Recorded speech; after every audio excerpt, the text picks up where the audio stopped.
key to exercising our willpower and to make it stronger is to become conscious of when you are using it, when you are exercising it, when you are like doing a strength training of your willpower in some ways, rather than unconsciously using your willpower in ways that don't necessarily benefit you.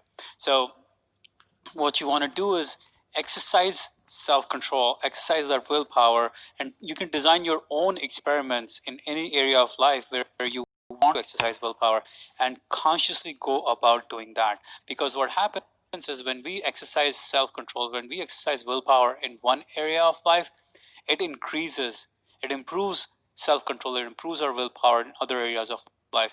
You might have noticed that when you start working out, when you start eating healthy, a lot of your other habits begin to get better. A lot of your other, you tend to have more self-control in other areas of life as well. For just simply, when you're working out, you tend to eat better, you tend to have more self-control in the area of eating.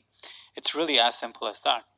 And the key to exercising our willpower, the key to strengthening our willpower through strength training is to make sure first design exercises, design your training experiments, but then also reward yourself for following through on your commitment. So, for example, if you design a training or design your strength training, willpower training, where you say you will sit in front of your work, whatever it is, whatever the work it is, for 1 hour, and no matter what, you'll just focus on that one piece of work.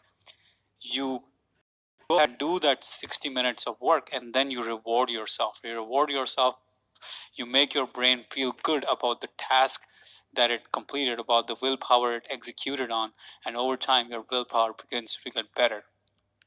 Other technique you want to use in terms of exercising your willpower is to keep track of your progress, to write it in your journal, to keep track of, okay, today I spent 5 hours, 5 1 hour blocks. Today I spent five. Today I did 5 1 hour blocks of uninterrupted time in terms of my work, in terms of my business.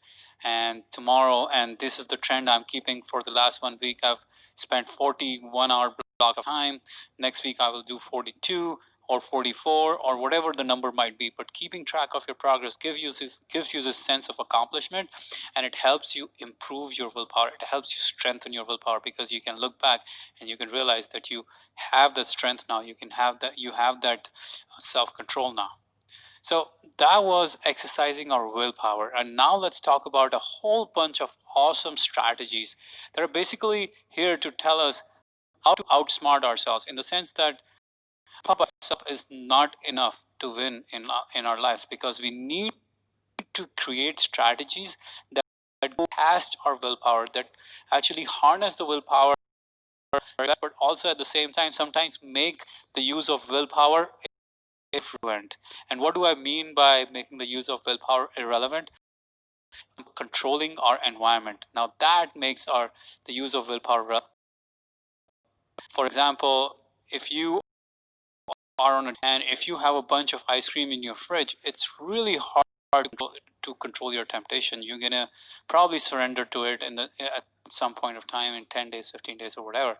But if you have no ice cream, if you clear your house of all the junk food, of all the ice cream, of all cookies and chips and sugary drinks and all that stuff, there is no way you're gonna have any problem with resisting the temptation, because there is no temptation around you. So you don't really need to use your willpower if you control your environment properly. So that's one way to harness, to actually outsmart yourself, outsmart that need for willpower. Another way to think about it is to go to high level thinking. What you will often find is that when you have a high level purpose, or when you have some meaning, or you have a long term vision, you will endure many big challenges in your life.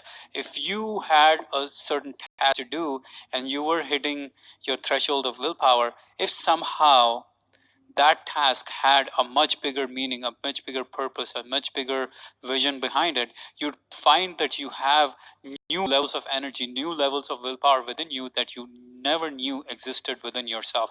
So dig yourself, dig deep to find the why behind whatever you're doing, and you will find that you have much more willpower than what you initially gave yourself credit for. And on the other hand, when we or doing short term thinking, when we do low level thinking, which is usually how we're going to do something, when we're focused on immediate results, we don't necessarily tap into the same major sources, major wells of willpower within us. So, if any time you're dwindling on your resources of willpower, find your why. Look for that why, and you'll find that you might get a burst of energy that you weren't finding initially. Another great strategy to outsmart yourself is to create bright lines. They say, um, when it comes to commitment, 99% is a bitch, but 100% is a breeze. It's exactly that. When you're 99% committed to something, you're not really committed, because it's really hard. That 1% can really take you out.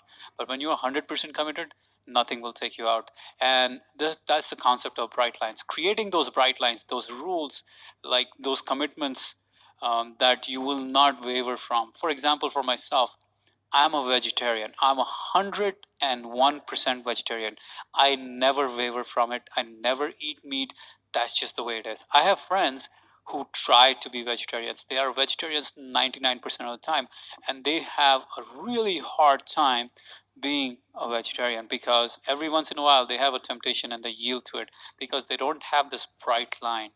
But if you create this bright line, if you create this bright line rule in your mind, it's like a commitment. There's no going back. It's black and white. It's a boundary. You do not cross that threshold, no matter what.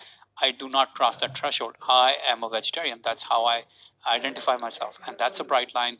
I do not break, and it makes it really easy when I'm in those moments, when I'm out with my friends and my friends are wondering about all the food they could eat and how they have to stop themselves from this temptation. I don't even have that temptation, because I don't even think about it, and I've never even eaten meat, so it doesn't even matter, because there is a bright line. This is my commitment. I do not waver from it. It's really easy. 100% commitment is way, way, way easier than 99% commitment. Really important idea. And for the exercise of the day, I think this is one of the most powerful exercises you do when it comes to setting your goals and accomplishing your goals, and um, using outsmarting yourself to do that. And the key idea is, what there's a lot on the topic of goal setting, and there are two ways to do goal setting. One is distal goal. Distal goal is basically a goal in the distance. For example, let's say you have six big projects, six big problems to solve, and I give you a 6 week period, and I say, okay, go ahead and solve those problems in 6 weeks. These six problems in 6 weeks. This is actually an experiment that was done in a university.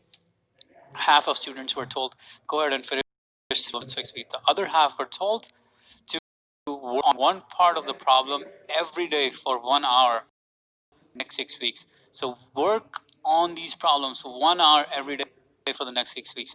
What they did was they created proximal goals. By proximal goals, we mean goals that are really close to us, goals that are actually very close to us, rather than a distal goal, which is out there in the distance, six problems, 6 weeks. A proximal goal is, well, 1 hour every day for the next 6 weeks.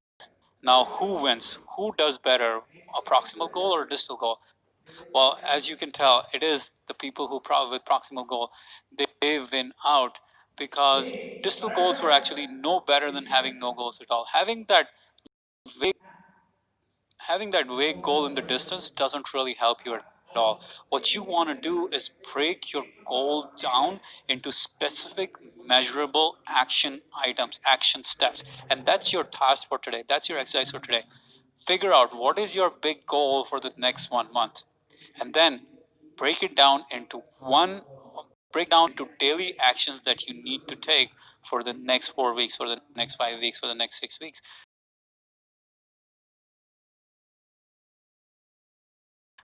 Break it the distal goal into proximal goal, and you will see that you will make so much more progress, so much faster progress, and you will in the end get much better results if you have proximal goals, if you have goals that are very close to you on a daily basis, rather than distal goals which are out far in the distance.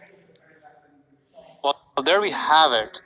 Willpower by Roy Boymeister and John Tierney. As you step back from this book, as I step back from this book, the biggest takeaway from this book is that it's not about just using your willpower in any way, shape, or form. It's about being very conscious, very aware of when you're using your willpower and using it in the best possible way.